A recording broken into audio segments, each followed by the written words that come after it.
Здравствуйте, хотела витамины приобрести для ребенка с 2 лет. У Виктории Фролиной маленький ребенок, ему еще нет и 3 лет. Недавно женщина получила электронный сертификат на 10 тысяч рублей. Рассказывает, пришла Минсоцзащита продлевать детское пособие, там и узнала про новую меру поддержки. Осень, зима, весна – это всегда болезнь, тем более маленький ребенок.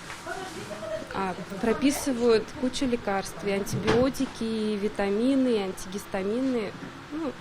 Бюджет шатается семейный. Электронные сертификаты на приобретение лекарств уже с 1 января может получить любая малообеспеченная семья. Главное условие – доход на одного человека меньше прожиточного минимума и возраст ребенка не более 3 лет. С начала года такую выплату уже получили почти 2000 детей. В рамках национального проекта «Демография» одним из приоритетных вопросов является поддержка семей с детьми.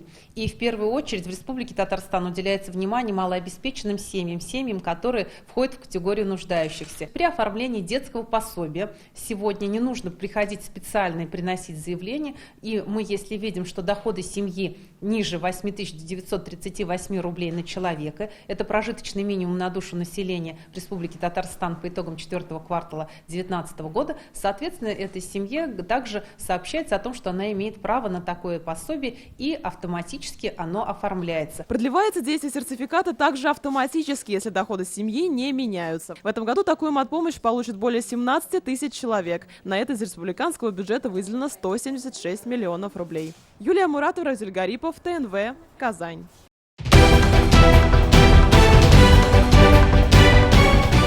Все новости дня, выпуски программы «Новости Татарстана», программы и фильмы на сайте tnv.ru и на YouTube-канале ТНВ.